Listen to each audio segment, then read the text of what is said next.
যে আল্লাহ সুবহানাহু ওয়া তাআলা লজ্জা পান যখন আমরা বান্দারা হাত তুলে আল্লাহর কাছে কিছু চাই, আল্লাহ সেই হাতকে খালি হাতে ফিরিয়ে দিবেন। আল্লাহ সুবহানাহু ওয়া তাআলা ইজ শাই অফ দ্যাট। একটা বার ভেবে দেখেছেন কথাটা? একটা বারের জন্য আপনি চিন্তা করে দেখেন আপনার বিষয়টা। আপনার জীবনের যত সমস্যা আছে, আপনার জীবনের যত চাওয়া আছে, আমরা এই দুইটার মধ্যেই অন্তর্ভুক্ত। আমরা না হলে কিছু চাচ্ছি আমাদের জীবনে, না হলে আমরা কোনো কিছু আমাদের জীবন থেকে সরাতে চাচ্ছি, বিপদ অথবা কোনো একটা খারাপ জিনিস আমাদের জীবন থেকে সরাতে চাচ্ছি, অথবা কোনো একটা ভালো জিনিস আমাদের জীবনে চাচ্ছি। সো এটাই তো হচ্ছে দোয়া, আল্লাহর কাছে চাওয়া। রাসূলুল্লাহ সাল্লাল্লাহু আলাইহি ওয়াসাল্লাম আমাদেরকে জানাচ্ছেন that Allah is shy, আল্লাহ সুবহানাহু ওয়া তাআলা লজ্জা পান আমাদের হাত খালি হাতে ফিরিয়ে দিতে। তাহলে আর কি আছে বাকি আমাদের কাছে? আমাদের আল্লাহ সুবহানাহু ওয়া তাআলার কাছে শুধু চাওয়াটা বাকি। সুবহানাল্লাহ। কিন্তু আমরা তাহলে কি করছি? আমরা চাই না।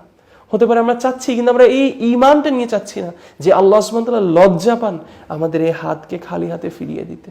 সুবহানাল্লাহ। একটাবার চিন্তা করে দেখেন বিষয়টা। আমরা অনেক সময় আল্লাহর কাছে অনেক কিছু চাচ্ছি, কিন্তু আমরা চেয়ে মনে করি যে কিরে আল্লাহ সুবহানাহু ওয়া তাআলা কেন আমার এই দোয়াটা অ্যাকসেপ্টেড করলেন না।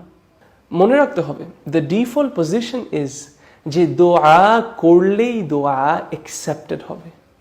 কিন্তু কথা হচ্ছে দোয়া অ্যাকসেপ্টেড কিভাবে হবে? এটার 3টা ফর্ম আছে।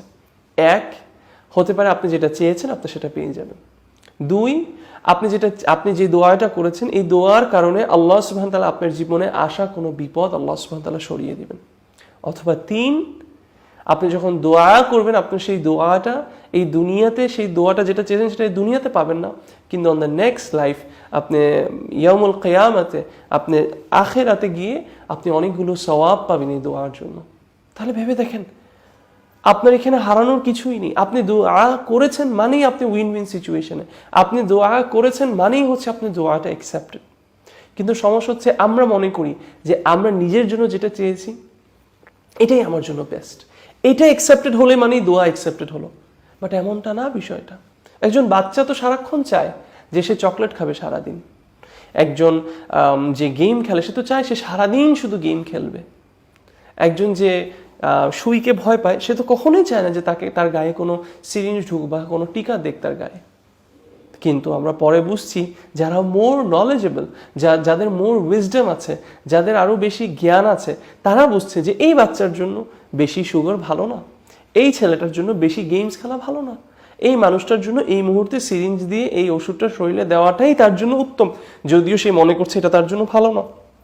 তাকে যদি জিজ্ঞেস করা হতো সে বলতো আমি এটা চাই না, কিন্তু এটা তার জন্য ভালো। তাহলে আমরা দুনিয়ার মানুষের এই ইলমের কাছে আমরা সাবমিট করতে পারছি, এটাকে আমরা মেনে নিচ্ছি, আমরা মানুষের এই উইজডমকে মেনে নিচ্ছি। ভেবে দেখেন আল্লাহ সুবহানাহু ওয়া তাআলা is the most wise, Allah is Al Hakim, Allah is Al Alim, Allah is the most knowing. আমি মনে করছি আমি যে জিনিসটা এই মুহূর্তে দোয়া করছি এই জিনিসটা আমার জন্য ভালো, কিন্তু আল্লাহ সুবহানাহু ওয়া তাআলা জানেন that this is not good for me, আমার জন্য অন্য কোনো কিছু ভালো। অথবা আমি জানিও না আমার কত বড় বিপদ আসছে। আমি মনে করছিলাম যে আমি শুধু এখান থেকে আমি আল্লাহর কাছে দোয়া করেছি একটা নতুন গাড়ির জন্য, আমি গাড়ি পেলাম না। বাট হতে পারে আমার এই দোয়ার জন্য আল্লাহ আমার আরো অনেক বড় বিপদ, আমার রাস্তার কোনো একটা অ্যাক্সিডেন্ট আল্লাহ আমার জীবন থেকে সরিয়ে দিলেন। সুবহানাল্লাহ। অথবা হতে পারে আমি কোনোটাই পেলাম না, কিন্তু আমি on the day of judgment এমন সওয়াব পাবো, এমন আজার পাবো আল্লাহ সুবহানাহু ওয়া তাআলা থেকে, যে আমার মনে হয় যে আমার যদি সব দোয়াই আনএক্সেপ্টেড হতো এই দুনিয়ার মধ্যে এবং আমি সবগুলো গিয়ে on the day of judgment আমি যদি পেতাম। সুবহানাল্লাহ। এখন আমাদের এই বিশ্বাস রাখতে হবে যে আমরা আল্লাহর কাছে হাত তুলে দোয়া করলে আল্লাহ সুবহানাহু ওয়া তাআলা নিশ্চয়ই সেই দোয়া কবুল করবেন। আল্লাহ লজ্জা পান আমাদেরকে খালি হাতে ফিরিয়ে দিতে। এই ঈমান নিয়ে আমাদের দোয়া করতে হবে। তো আজকের জন্য এতটুকু ইনশাআল্লাহ বিইذনিল্লাহ। এগুলো ছিল আজকের পয়েন্ট যেগুলো আমি ডিসকাস করলাম, যেগুলো করে আমরা আমাদের দোয়াগুলো অ্যাকসেপ্টেড করাতে পারবো ইনশাআল্লাহ বিইذনিল্লাহ। আমাদের চান্সেস আরো বেড়ে যাবে আমাদের দোয়া অ্যাকসেপ্টেড হওয়ার। আমি যদি কিছু ভুল বলে থাকি এটা আমার থেকে এবং শয়তান থেকে, and Allah and His Messenger is free from it. Subhanak Allahumma bihamdik wa nashhadu an la ilaha illa ant wa nastaghfiruka wa atubu ilayk. Jazakallahu khairan. Assalamu alaikum wa rahmatullah.